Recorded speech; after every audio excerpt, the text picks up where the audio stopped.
Hello student, let us start today's class. Alright, let us start with an interesting activity. We take a bulb and a battery is connected across the bulb.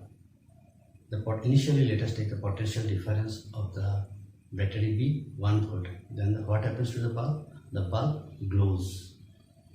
Then we increase the potential difference of the battery, say it is 2 volt. Then what do you observe again? The bulb glows, but it is brighter. So there is something is going on. There is a relationship between this potential difference and the electric current which is taking place here. So it was stated by George Simon Ohm in 1827. So let us start today's topic, that is Ohm's law. Alright student, now before starting Ohm's law, we shall always use a word or a sentence, potential difference across a conductor. What is that? Let us try to understand that thing at first. Then we shall proceed to Ohm's law. A conductor is taken, it is connected across a battery. This is the positive terminal and this is the negative terminal. For the negative terminal, potential is 0. For the positive terminal, potential is V. That's why potential difference across the positive and negative terminal is V. The difference is V. Alright. Now, these wires are connected to the conductor. So here the potential which is the end which is connected to negative terminal is 0 of this conductor. The potential which is connected to the positive terminal of the battery, it is V. So here across the conductor the potential difference is V. V minus 0 is V. Alright students, this is this thing you have to understand clearly. Now let us start Ohm's law, what he did in his activity or experiment. In this circuit you can see that a conductor is there and a battery is connected. With the battery, few things are there. Alright, one is ammeter, next is a voltmeter is connected across the conductor. Okay, now the positive terminal of the battery is connected to the positive end of the ammeter and the negative end is connected to the conductor and with the positive terminal of the voltmeter. Alright, this is the connection and a key is also put here. Now what we will try to do, we will try to get a relationship between V and I, that is potential difference and the current. Initially, let us take the potential difference of the battery be 2 volt. The 2 volt is applied, then what will happen? The ammeter and the voltmeter, there will be deflection. That means some current is flowing and there is potential difference. Alright, here in this case V is 2 volt and we measure the current, it is 1 ampere. Then we observe the potential difference with the help of this voltmeter. It is 2 volt. Alright. Next we change the potential difference of the battery. Say it is 4 volt. Then let us take the ammeter reading and the voltmeter reading. The ammeter gives the current as 2 ampere and the voltmeter gives the current as 4 volt. Alright, so simultaneously let us make a table. The potential difference and the current are noted. When the potential difference is 2 volt, current is 1 ampere. When potential difference is 4 volt, current is 2 ampere. Next, in this circuit, let us apply a potential difference of 6 volt. Then, now let us observe the measure of electric current by the ammeter and the potential difference by this voltmeter. Alright, now here the value of V voltmeter is 6 volt and the value of current is 3 ampere. Alright, so these things are plotted in the table. Now let us remove it and let us try to draw a graph with the help of this table. Here, let us draw two axes. This is y-axis and this is x-axis. In the x-axis, let us take current and in the y-axis, let us take V. When current is 1 ampere, then V is 2 volt. Let us plot this. When current is 2 ampere, V is 4 volt. Let us plot this. When current is 3 ampere, V is 6 volt. Let us plot. What do we observe? We observe a straight line. Again, we do one more thing. Let us take the ratio. In each case, let us find of this table, let us take V by I in each case. What do we observe? In each case, V by I is constant. When V is 2 and current is 1, the ratio is 2 by 1. That is 2. When V is 4 volt, current is 2 ampere, the ratio is 2. In next case, when V is 6 volt, current is 3 ampere, ratio is still 2. You can check. It means when V increases, current also increases. Or if I increases, V also increases. We observe from this graph also. It is a straight line. This straight line indicates that they are directly proportional. Directly proportional means if one factor increases, other factor also increases. Alright, student? This way, Ohms concluded his law. He stated like this. At a constant temperature, current flowing through a conductor is directly proportional to the potential difference applied across the conductor. I repeat, at constant temperature, that means during this activity or experiment, there should not be any increase of temperature in the conductor. Then we will not get the proper values of V and I. So the statement is like that. At constant temperature, current flowing through a conductor is directly proportional to the potential difference applied across the conductor. Alright, so we can write I is directly proportional to V. So we can write like this also. V is also directly proportional to I, as they are directly proportional to each other. Okay, so this gives us, as we want to now remove the proportional sign. Okay, let us proceed. Then V is equal to, proportion is changed to equal, then we have to put a constant, right? V is equal to a constant R into I. Okay, now this constant R is called resistance of the conductor. Now, what is the function of this resistance? Its function is to oppose the flow of current. It opposes, when current is flowing through the conductor, it will oppose the flow of current. In a conductor, if resistance is less, more current or current can flow easily. If resistance is more, current flow will be less. In a good conductor, resistance is less, current can flow easily. In any insulator, means where current cannot flow, resistance is we take as infinity. That's why current cannot flow through this. Now, let us talk about the SI unit of resistance. The SI unit of resistance is ohm. It is taken after the name of George Simon Ohm. The symbol is the Greek alphabet omega. You can see. Now question is, why there is resistance in a conductor? When current will flow through this conductor, why resistance comes into act? Let us try to understand. Okay, this is very interesting. Here we take a conductor and a battery is connected across this conductor. You can see in the diagram. Now there are so many free electrons in the conductor.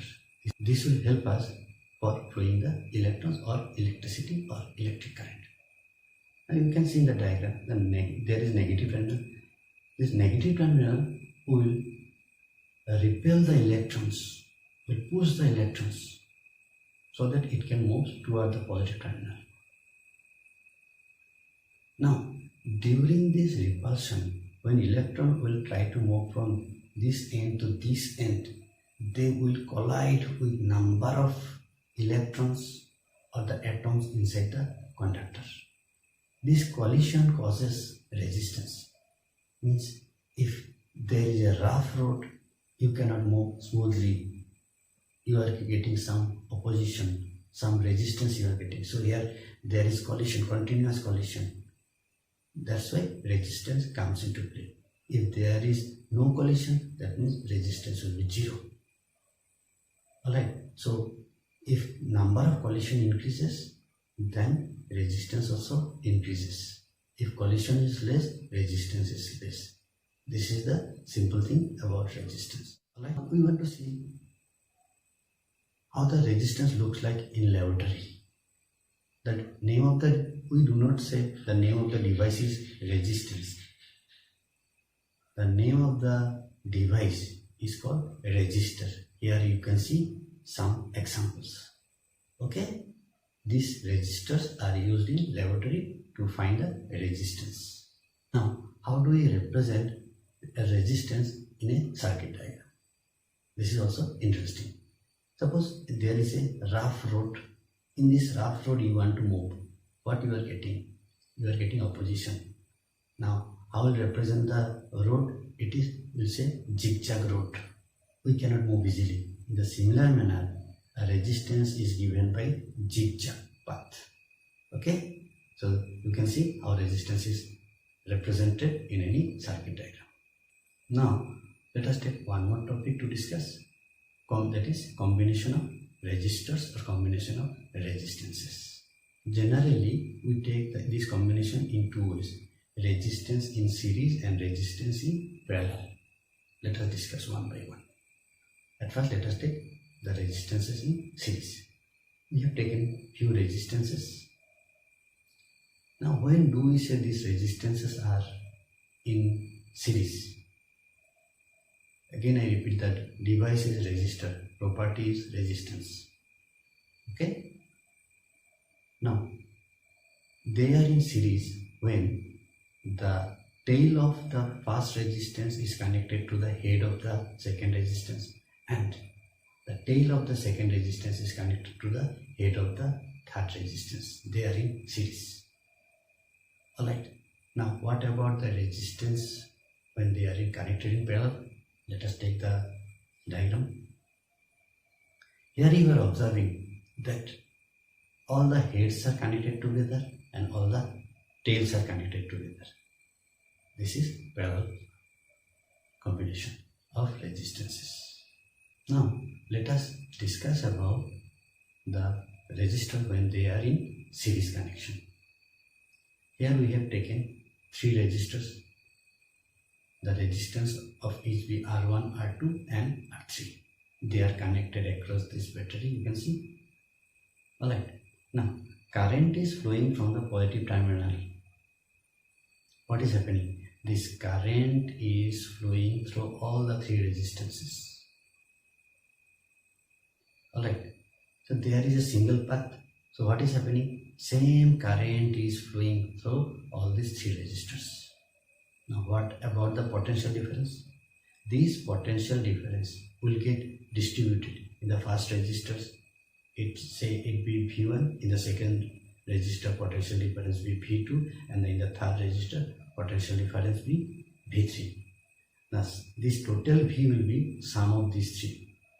V equal to V1 plus V2 plus V3. So by this what do we understand? When resistors are in series, then same current flows through all the three resistors. Or here we have, for simplicity, we have taken three resistors. There may be 100 resistors. Doesn't matter. Okay? As there is a single path, so same current will flow. Alright? There are no branches, so current cannot move here and there. There is a single path, so same current will flow. So always remember, students, if resistors are in series, they will have same current will flow through all the resistors and the potential difference will be distributed. So the simple thing is that in series connection, when resistors are in series, I will be same, current will be same and V will be different. Now here in series connection, the total resistance will be R equal to, we say the equivalent resistance. R will be equal to R1 plus R2 plus R3. If there are more resistance, then we will add like this: R equal to R1 plus R2 plus R3 plus R4, like this will go on. Alright, so here the equivalent resistance is sum of all the resistances. Then let us discuss about when the resistors are in parallel. Here you can see in the diagram, these are the three resistors, they are connected in parallel and a battery is also connected. Now again, let us discuss about the potential difference so that you can understand this. Potential of the negative terminal is 0, potential of the positive terminal is V. So the potential difference is V minus 0, V.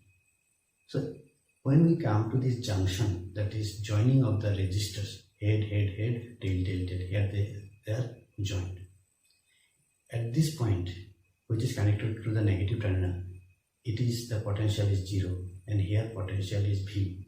So potential difference V minus 0, it is V. So across all these three resistors, the potential difference is V.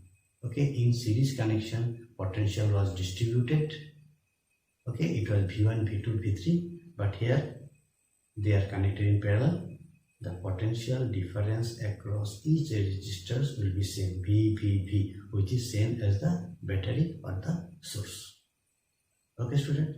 Now, what about the current? Then you see, current is flowing from the positive terminal to the negative terminal. It will flow.